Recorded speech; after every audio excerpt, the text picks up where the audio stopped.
Cabinet की बैठक के बाद राजस्थान कैबिनेट की बैठक हुई है आज। डिप्टी सीएम क्या कुछ कह रहे हैं, सुनिए।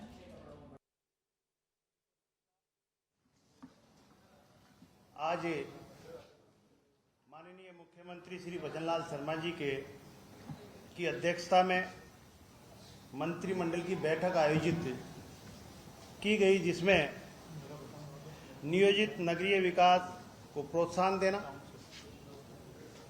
मेडिकल टूरिज्म को बढ़ावा देने, अक्षय ऊर्जा सहित अन्य विकास,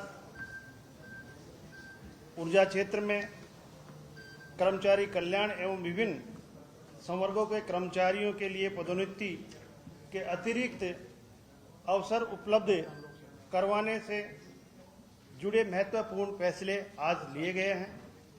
और इसको देखते हुए ही कर्मचारियों के लिए उनकी सेवा नियमों में कुछ शिथिलता प्रदान करते हुए सभी सेवाओं में पदोन्नति के लिए नीचे के पद पर अनुभव अथवा कुल सेवा अवधि का निर्धारण अनुभव वांछित होता है। ऐसे वांछित अनुभव पूरा नहीं होने के कारण अनेक सेवाओं में पदोन्नति के पद रिक्त रह जाते हैं, जिससे राजकार्य एवं कार्मिकों को पदोन्नति के अवसरों पर प्रतिकूल प्रभाव पड़ता है। मंत्रिमंडल ने कार्मिकों के हित में को ध्यान में रखते हुए वर्ष 2025-26 में पदोन्नति हेतु नीचे के पद पर वांछित अनुभव अथवा सेवा अवधि 2 वर्ष का शीतलन दिए जाने का निर्णय लिया गया है।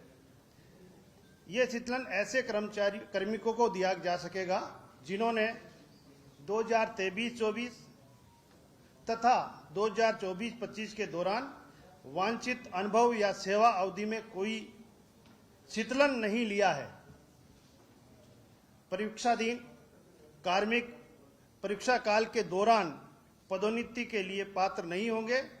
इनके लिए विभिन्न सेवा नियमों में आवश्यक संशोधन किए जाएंगे।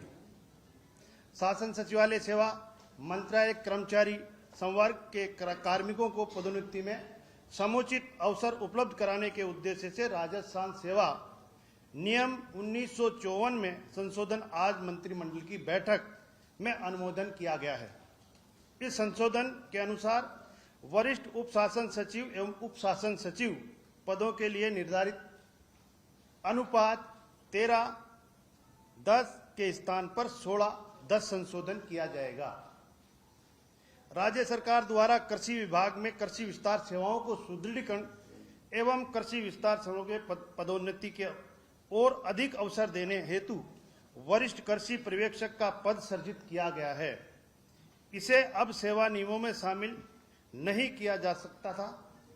अब मंत्रिमंडल के अनुमोदन के बाद कृषि विभाग में कृषि पर्यवेक्षक लेवल 5 को पदोन्नति के अवसर देने के लिए सर्जित वरिष्ठ कृषि पर्यवेक्षक लेवल 10 के पद का पे लेवल राजस्थान सिविल सेवा पुनरीक्षण वेतन नियम 2017 में सम्मिलित किया जा रहा है।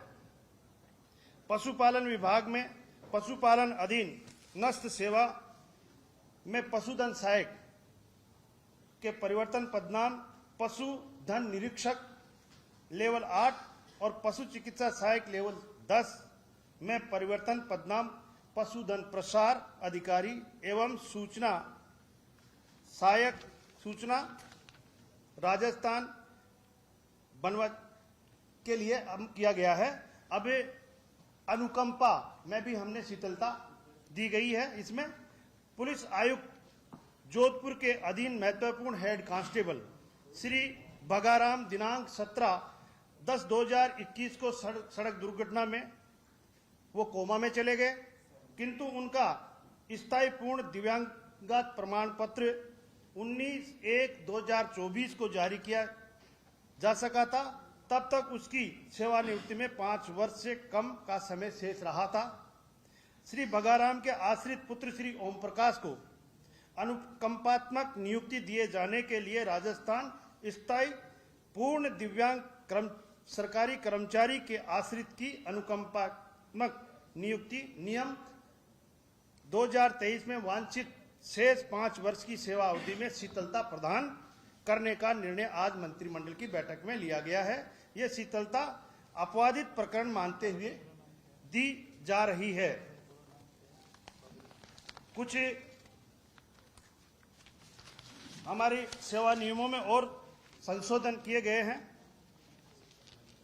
उच्च शिक्षा विभाग के अधीन संचालित विश्वविद्यालय एवं महाविद्यालयों में शिक्षकों की नियुक्ति एवं कैरियर एडवांस स्कीम सीसीए के तहत उनकी पदोन्नति को लेकर यूजीसी द्वारा समय समय पर विनियम जारी किए जाते हैं। यूजीसी विनियमों के अनुरूप सीसीए संबंधी प्रावधान राजस्थान शिक्षा सेवा महाविद्यालय शाखा 1986 में शामिल किए जाते हैं और यूजीसी विनियम 2018 में तृतीय संशोधन में शिक्षकों के सीसीए हेतु रिफ्रेशर अथवा ओरिएंटेशन कोर्स करने की छूट 31 दिसंबर 2023 तक एवं चतुर्थ संशोधन 31 दिसंबर 2024 तक बढ़ाई गई है। राजस्थान शिक्षा सेवा महाविद्यालय शाखा नियम 1986 में महाविद्यालय शिक्षकों को यूजीसी विनियम 2018 के तृतीय एवं चतुर्थ संशोधन के अनुरूप प्रावधान में शामिल होने के कारण बहुत से हमारे शिक्षक कैरियर एडवांस स्कीम के अंतर्गत पदोन्नति से वंचित रह जाते थे। राज्य सरकार ने अब यूजीसी विनियम 2018 के तृतीय एवं चतुर्थ संशोधन को इन सेवाओं नियमों में शामिल करने का निर्णय लिया गया है। इससे उच्च शिक्षा विभाग के अधीन विश्वविद्यालय एवं महाविद्यालयों के शिक्षकों को पदोन्नति का लाभ मिल सकेगा। राजस्थान शिक्षा राज्य अधीनस्थ सेवा में प्राध्यापक कृषि के पद पर सीधी भर्ती हेतु योग्यता में अब आईसीएआर के स्थान पर यूजीसी से मान्यता प्राप्त डिग्री को मान्य किया गया है। इसी प्रकार एनसीटी से मान्यता प्राप्त संस्थानों से प्राप्त बीएड को ही मान्य किया गया है। इसके लिए राजस्थान शिक्षा राज्य एवं अधीनस्थ सेवा नियम 2021 में संशोधन का आज अनुमोदन किया गया है।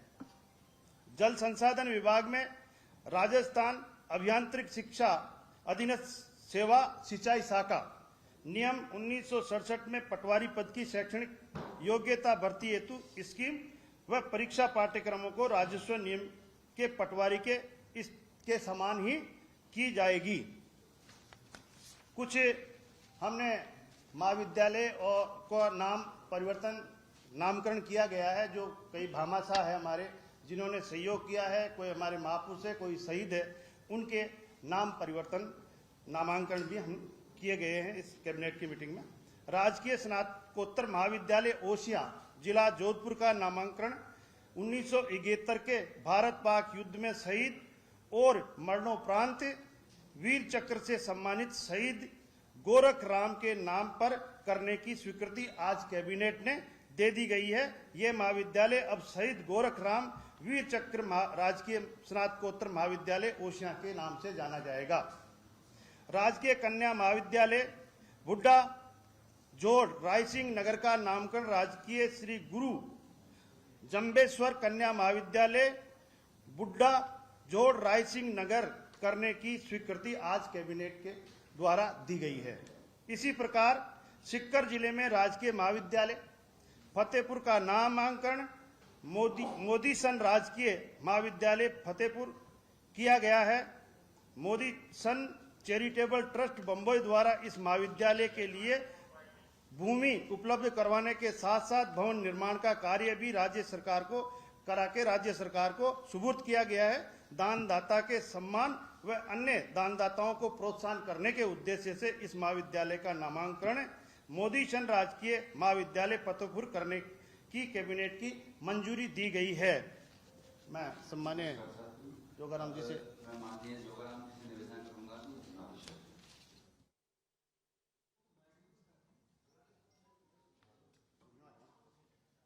आप हमको इधर खिसका रहे हैं। मित्रों, हम सब हिंदू संस्कृति से भली भांति परिचित हैं और हैं। हम उसी का एक अंग हैं। सदियों से हम इसी को मानते आए हैं। आज सावन का पहला सोमवार है। और सावन का पहला सोमवार देवों का देव महादेव को समर्पित होता है। मैं आप सबको सावन के प्रथम सोमवार की बधाई देता हूँ। सबके परिवार में, हमारे प्रदेश में और देश में देवों के देव महादेव का अनुकंपा बनी रहे, आशीर्वाद बना रहे। और हम लोग सभी इसी में विश्वास करते हैं। गिरिराज महाराज के आशीर्वाद से, इंद्रदेव की अनुकंपा से, उनकी मेहरबानी से बरसात भी काफ़ी अच्छी हुई है, आज जोरदार हो रही है। पश्चिमी राजस्थान में आज बहुत ज़्यादा बरसात हो रही है, सारे बांध लबालब हुए हैं। इसके लिए भी देवों के देव महादेव, इंद्रदेव और आप लोग भी उसमें कहीं न कहीं भागीदार है। आप सबको बहुत बधाई और आपका धन्यवाद।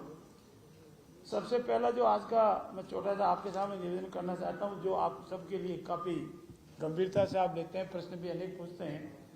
राजस्थान लोक सेवा आयोग से संबंधित है। राजस्थान लोक सेवा आयोग में वर्तमान में अध्यक्ष के अलावा 7 पद है, 1 पद खाली है, 6 पद पे पूर्व में नियुक्त हमारे सदस्य कार्य कर रहे हैं। सरकार ने महसूस किया है कि वर्तमान में अनेक भर्तियों का कार्यक्रम चल रहा, बहुत बड़ा काम बढ़ गया। चूंकि काम बढ़ गया है तो सदस्य संख्या भी बढ़नी चाहिए। लंबे समय से सदस्य संख्या नहीं बढ़ी थी, इसीलिए जो वर्तमान में अध्यक्ष के अलावा 7 सदस्य है, उसकी संख्या बढ़ा करके 10 करने का आज हमने निर्णय लिया है। और भविष्य में विधिवत कार्रवाई के उपरांत 7 सदस्यों के स्थान पर 10 सदस्य होंगे। और साथ ही साथ हमारे एक माननीय सदस्य जो बाबूलाल जी कटारा है, जिनके विरुद्ध कुछ आपराधिक कार्रवाई विचाराधीन है, जिससे आप सारे परिचित है, जेल में वगैरह वगैरह, उनके लिए भी सरकार ने नियमों के अनुसार आर्टिकल 316 में जो हमारी प्रक्रिया दी हुई है, उस प्रक्रिया के तहत उनके विरुद्ध कार्रवाई करने हेतु माननीय राष्ट्रपति तक की कार्रवाई हुई है। अब उसका अलग राष्ट्रीय माननीय सर्वोच्च न्यायालय का है और हमें विश्वास है कि जो विधिवत कानून अनुसार कार्रवाई की है, उसके तहत माननीय सर्वोच्च न्यायालय भी उसमें सहमति देंगे। हमारा जो प्रस्ताव है माननीय राज्यपाल महोदय से, माननीय राष्ट्रपति महोदय से गया, उस पर अपना निर्णय देंगे तो शायद उनकी सेवाएं समाप्त हो जाएगी। और वर्तमान में 7 की जगह 10 माननीय मेंबर कार्य करेंगे, तो ये कार्य विभाजन भी होगा, कार्य शीघ्रता से निपटाया भी जाएगा। और हमारा जो टारगेट है, आने वाले 4 वर्षों में, 5 वर्षों में हमने अपना पूरे कार्यकाल के दौरान 4 लाख नौकरियों का और इस साल 1 लाख नौकरी का, जहाँ 70,000 के लगभग हम पहुँच गए हैं, उसमें भी सहायता मिलेगी। मित्रों, दूसरा हमारा सबसे महत्वपूर्ण विषय है रोजगार। राजस्थान के परिप्रेक्ष्य में और पूर्ववर्ती सरकार द्वारा किए गए घोटाले के अनुरूप रोजगार हमारे लिए बहुत महत्वपूर्ण है। आज तक सरकारें भविष्य में कितनी रोजगार की जरूरत पड़ेगी, इसका आंकलन सेवानिवृत्ति के आधार पर करते हैं। 2025 में कितना सेवानिवृत्त होंगे, 2026 में कितना सेवानिवृत्त होंगे, और इसके 50% की विज्ञप्ति निकालते हैं, भर्ती करते हैं। हमारे यशस्वी मुख्यमंत्री भजनलाल जी का ये मानना है कि क्यों ना हम आंकलन पहले ही कर लें, 2025 में कितना होगा, 2026 में कितना होगा, 2027 में कितनी वैकेंसी, कितने लोग सेवानिवृत्त होंगे, उनका आंकलन करके 100% वैकेंसी हम पहले ही निकाल दें, ताकि आने वाले समय में हमारे जो बेरोजगार नौजवान भाई बहन हैं, उनको ये पता लगे कि मुझे इस विभाग में इतनी वैकेंसी भविष्य में आने वाली है। जैसा हमने इस वर्ष भर्तियों का कैलेंडर जारी किया है, उसी अनुरूप हम भविष्य में जो भी हमारा सेवानिवृत्त अधिकारी कर्मचारी होंगे, उसके अंगेस्ट में 100% वैकेंसी की घोषणा करेंगे, 50% आंसर, और उसी अनुरूप हमारी भर्ती भी हम लाएंगे। और इसके अनुसार नियमों में जो 50% का नियम है, उसमें संशोधन करके 100% करने का प्रावधान करेंगे। तीसरा हमारा आप सबसे भी संबंधित है और महत्वपूर्ण विषय है टाउनशिप पॉलिसी। चूंकि टाउनशिप पॉलिसी 2010 पहले से पूर्ववर्ती सरकार के दौरान कार्यकाल में आई थी, चल रही थी, अनेक सुझाव आए, अनेक सार्वजनिक डिफिकल्टी आई और अनेक व्यक्तिगत डिफिकल्टियां भी आई। उसके आधार पर टाउनशिप पॉलिसी 2024 लाई गई, जिससे आप काफी हद तक परिचित हैं, परंतु उसका अनुमोदन आज यशस्वी मुख्यमंत्री आदरणीय भजनलाल जी की अध्यक्षता हुई मंत्रिमंडलीय समिति में किया गया है। इसमें जो मोटे मोटे प्रावधान है कि टाउनशिप पॉलिसी क्रियान्वित पूरी हो, पारदर्शी हो, चाहे उपभोक्ता है या कॉलोनी टाउनशिप काटने वाला व्यक्ति है, डेवलपर है, कॉलोनाइजर है, इन सब के हितों को ध्यान में रखते हुए सबसे पहला जो इसमें मुख्य बिंदु है वो है इसकी क्रियान्विति। क्रियान्विति कैसे होगी, निगरानी कैसे होगी, समीक्षा कैसी हेतु, इस हेतु पूर्व में राज्य स्तरीय कोई कमेटी नहीं थी, निगरानी समिति नहीं थी। अब राज्य स्तरीय निगरानी समिति होगी और वो बराबर इसकी निगरानी करती रहेगी। दूसरा इसमें महत्वपूर्ण बिंदु यह है कि जो टाउनशिप पॉलिसी में 7% जो टोटल एरिया है उसका 7% जो है वो पार्क और खेल मैदान के लिए रिजर्व रहेगा। 7% टोटल जो एरिया है टाउन, कोई किसी ने पर्टिकुलर टाउन काट दिया, अपनी कोई अपनी आवासीय कॉलोनी काट दी, तो उसका 7% जो है वो हमारे खेल मैदान, पार्क, जिसको हम पब्लिक यूटिलिटी के लिए कहते हैं, वो रिजर्व रहेगा। और 8% क्षेत्र 8 सुविधा क्षेत्र, पार्क भी आते हैं, अन्य कोई सुविधा क्षेत्र जिसको आते हैं, वो उसके लिए रिजर्व रहेगा। ये मैंडेटरी कर दिया है और ये सब आम जन की सुविधा के लिए रहेगा। तीसरा इसमें महत्वपूर्ण बिंदु है, कंप्लीशन सर्टिफिकेट तभी मिलेगा, पूर्णतः सर्टिफिकेट तभी मिलेगा जब वो ये कार्य जो कर रहा है, टाउनशिप कॉलोनी जो काट रहा है, कॉलोनी काट रहा है, उसमें 5 वर्ष की अवधि के दौरान मेंटेनेंस की उसकी जिम्मेवारी होगी। साथ ही साथ RWA को जो हस्तांतरण किए जाने वाला है उसका 2.5% भूखंड रहन रहेंगे। रहन का तात्पर्य है कि उसको कंप्लीशन सर्टिफिकेट तब मिलेगा जब वो उसकी जितनी भी रिक्वायरमेंट है वो रिक्वायरमेंट पूरी कर देगा, अन्यथा उसको कंप्लीट नहीं माना जाएगा, उसको वो सभी बेनिफिट नहीं मिलेगा और उसके जो 2.5% जो भूखंड है वो सरकार के पास रहन रहेंगे। इसके साथ ही हमने इसमें ये प्रावधान किया है क्योंकि ये जनहित जैसी सरकार है, अंत्योदय में विश्वास करने वाली सरकार है, जो सबसे पीछे पंक्ति में खड़ा हमारा सामान्य परिवार उसमें करती है। इसलिए इसमें 5% हिस्सा उन श्रमिकों के लिए रिजर्व रहेगा जो आसपास के बड़े कॉलोनीज आई हुई है, फैक्ट्रीज आई हुई है, उद्योग आए हुए हैं, और उनको रिजर्व रखने के लिए स्मॉल स्केल इंडस्ट्री है, LIG है, इसमें भूखंडों का रिजर्वेशन किया जाएगा कि जो निम्न श्रेणी के परिवार है।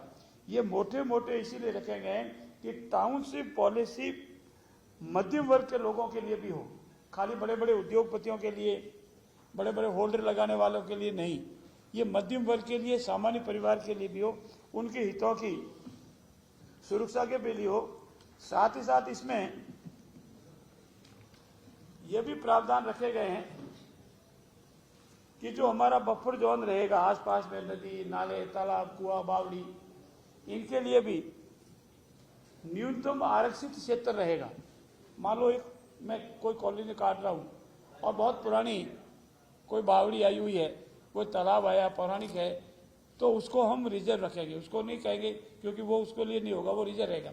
ऐसी स्थिति में न्यूनतम बफर जोन आरक्षित करने का भी है। सेक्टर रोड है, कॉमर्शियल पॉलिसी तर्ज पर विकास है, ये सब भी रहेगा। और राजस्थान लैंड पूलिंग 2016 के जो नियम बनाए गए हमारे, वो राजस्थान लैंड पूलिंग 2016 के नियमों को भी उनको पालना करनी पड़ेगी ताकि उन दोनों में विरोधाभास नहीं हो और लैंड जितनी जरूरत है उतनी लैंड रिजर्व हो जाए। इसके साथ ही साथ हमारा एक संयुक्त उद्यम से संबंध में भी आज मंत्रिमंडलीय समिति में गहनता से विचार होने के उपरांत माननीय मुख्यमंत्री जी ने ये माना है कि जो हमारे भविष्य में आने वाले विकास के आयाम हैं, सोलर प्लांट लग रहे हैं, गैस उद्योग के प्लांट लग रहे हैं, राजस्थान बिजली में 2027 तक आत्मनिर्भर होने जा रहा है। 2027 तक कोशिश 2027 तक हम किसानों को दिन में बिजली देंगे, कोशिश करेंगे 2026 में हो जाए। तो उसके लिए जरूरी है कि हम इन कंपनियों के साथ जॉइंट वेंचर करें और इसीलिए हमारी 3 कंपनियां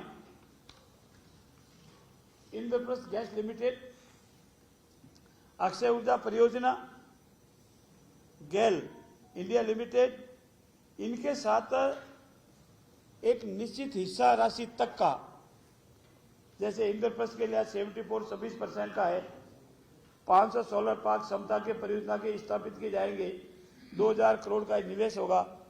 तो हमारा भी हिस्सेदारी रहो, हमको भी उसमें मिले, राजस्थान का हित सुरक्षित रहे। इसी तरह अक्षय ऊर्जा परियोजना भी है जो ऑल इंडिया लिमिटेड एवं आरयूबी के मध्य जॉइंट वेंचर बनाई जाएगी।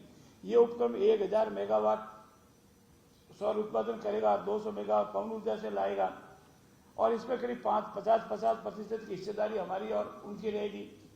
तीसरा गेल इंडिया लिमिटेड जो हमारा है वो भी, उसमें भी 50% हिस्सेदारी रहेगी। ये 227 मेगावाट क्षमता की बिजली उत्पादित करेगा। इस तरह हमारा ये जो मेगावाट के है ये करीब 42,000 करोड़ रुपए के निवेश के साथ ही राजस्थान को सौर ऊर्जा के साथ ही इन उद्योगों से भी जो हमको बिजली उत्पादन में सहायता मिलेगी उसके साथ हमारी हिस्सेदारी रहेगी।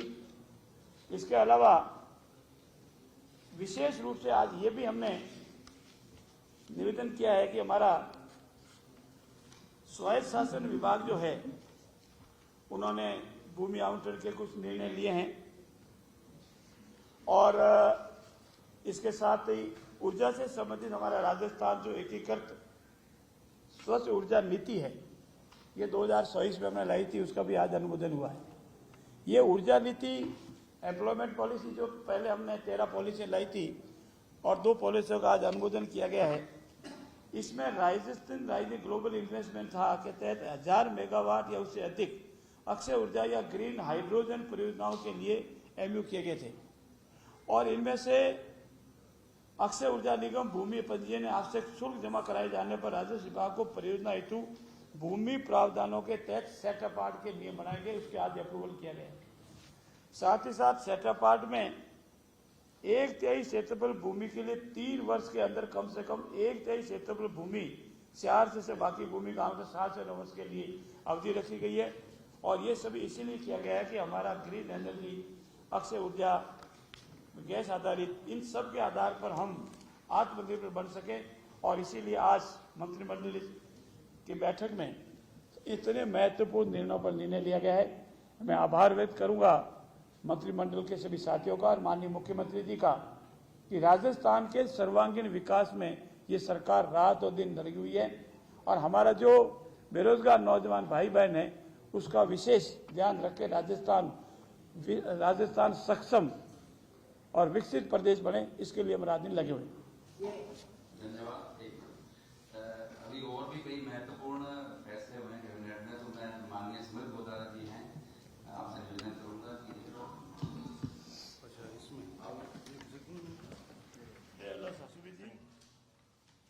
इनको इधर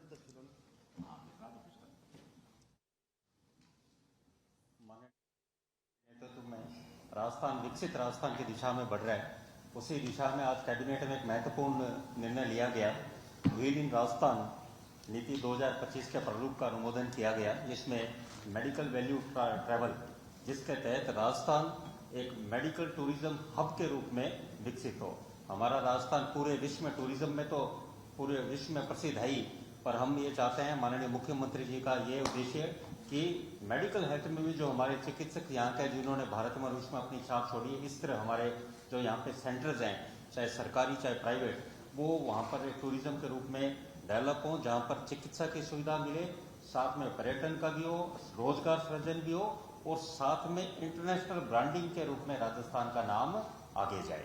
तो उसके तहत एमबीटी पॉलिसी भी बनाई जा रही है और MBT पोर्टल भी खोला जाएगा, जिसके तहत लोगों को, बाहर से आने वाले लोगों को चिकित्सा सुविधा उपलब्ध हो सके। और ये इसका लाभ ये मिलेगा कि राजस्थान में बहुत ही मल्टी स्पेशलिटी हॉस्पिटल्स और खुलेंगे। उन मल्टी स्पेशलिटी हॉस्पिटल्स का तो इंटरनेशनल टूरिस्ट जो है हेल्थ टूरिज्म के हिसाब से आएंगे उनको तो लाभ मिलेगा ही मिलेगा, बल्कि राजस्थान के लोगों को भी लाभ मिलेगा। और इसमें नीति में एक विषय और ये रहेगा कि उनको ब्रांडिंग होगी, जिसमें NBH NDL सर्टिफिकेट और इंटरनेशनल JCI सर्टिफिकेट जो आवश्यकता है इन हॉस्पिटल्स की होगी, ताकि लोगों को अंतर्राष्ट्रीय मानकों के हिसाब से विकसित हो। और हमारी तो बहुत बड़ी एक NRI आबादी जो भारत की है, जो बाहर भी रहती है, वो भी एक मेडिकल टूरिज्म के रूप में यहाँ पे अपने आ सकते हैं और लाभ ले सकते हैं। दूसरा, यहाँ पे बहुत मेडिकल कॉलेजेस भी बहुत हैं, उनसे हमारे पास मैन पावर ये बहुत निकल रहा है, हर तरह के डॉक्टर्स नर्सेस सभी के रूप में। और दूसरा एक और निर्णय, महत्वपूर्ण निर्णय लिया गया, राजस्थान सिटी गैस डिस्ट्रीब्यूशन। जिस तरह उसकी नीति 2025, जिस तरह हम देख रहे हैं माननीय प्रधानमंत्री श्री नरेंद्र मोदी जी के नेतृत्व में देश में हर क्षेत्र में कार्य हो रहा है, चाहे सड़कों से लो, चाहे जल जीवन मिशन से पानी से लेकर चाहे जनधन खाते, कोई ऐसा क्षेत्र बाकी नहीं रहा। उसी दिशा में जिस तरह उज्ज्वला गैस आए, उसी तरह अब सिटी में गैस डिस्ट्रीब्यूशन का काम पाइपलाइन के थ्रू, उसके लिए राजस्थान सरकार ने आज नीति बनाई, इसका अनुमोदन किया गया। इसके तहत गैस आधारित अर्थव्यवस्था को बल मिलेगा और इन्वेस्टमेंट होंगे यहाँ पे, और साथ में लोगों को रोजगार मिलेगा और बड़े शहर और कस्बों में पाइप से गैस जाएगी। उसकी नीति का आज अनुमोदन कैबिनेट द्वारा किया गया, जिसमें एक CGD यानी सिटी गैस डिस्ट्रीब्यूशन पोर्टल भी बनाया जाएगा, जिससे लोगों को, आमजन को सुविधा मिल सके। ये नीति 31 मार्च 2029 तक लागू रहेगी, या जब तक प्रभावी रहेगी, जब तक कोई दूसरी नीति इसमें नहीं आती। और एक और विषय जो माननीय मुख्यमंत्री जी ने हमेशा, मुख्यमंत्री के दायित्व के बाद सबसे ज्यादा उन्होंने फोकस किया कि जयपुर में चिकित्सा सुविधा अच्छी उपलब्ध हो, इसलिए RUHS का विकास हो।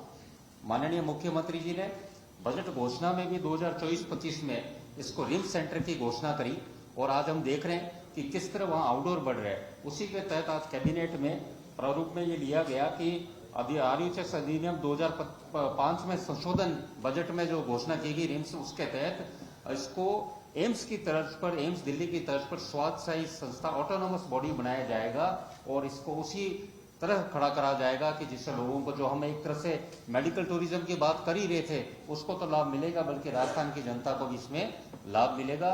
एक मुख्य निर्णय और आज कैबिनेट की बैठक में आया कि राजस्थान इंटरनेशनल सेंटर है, उसकी गवर्निंग बॉडी का पुनर्गठन किया गया।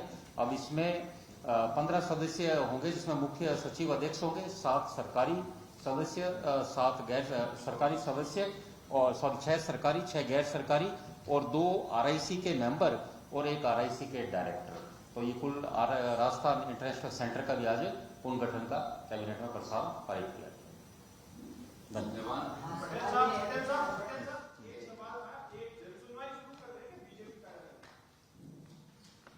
इतना योग्य हमारे सभी मंत्रीगण जन सुनवाई निरंतर रोजाना ही करते हैं, और ये इसी का भाग है। जैसा पार्टी कार्य में बैठे हैं, अपने आवास पर बैठे हैं, मंत्रालय भवन में बैठे हैं, जन सुनवाई हम निरंतर करते हैं। पटेल साहब, CM साहब ने एक जो पूर्ववर्ती सरकार के समय में जो फर्जी पट्टे जारी हुए थे उसकी जांच की बात कही थी, साथ ही साथ में लैंड फॉर लैंड घोटाला से कुछ जांच बढ़ी क्या? कुछ मामले ऐसे होता है जिनका अंतिम परिणाम आने के बाद ही डिस्क्लोज किया जाना उचित रहेगा। कब तक आ जाएगा? बहुत शीघ्र है। धन्यवाद। एक जो साथी सवाल कर रहे हैं वो आज जो ब्रीफ किया है, इससे संबंधित सवाल हो तो और ज्यादा लाभ मिलेगा उसका।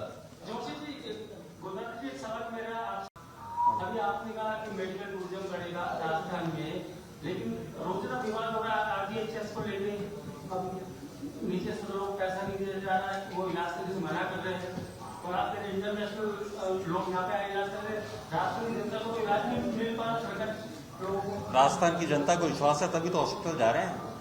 मैं आपको दावे के साथ कहता हूं, मैं एक चिकित्सीय परिवार से आता हूं, जितना आज भी हमारी सरकारी हॉस्पिटल में लोगों को विश्वास है, वो आपको दुनिया किसी देशों में नहीं मिलेगा जो भारत में, अपने राजस्थान में सरकारी हॉस्पिटल। भुगतान का विषय एक अलग, आप इलाज की बात करो तो इलाज के लिए जाते हैं, बात का भुगतान भी होता है।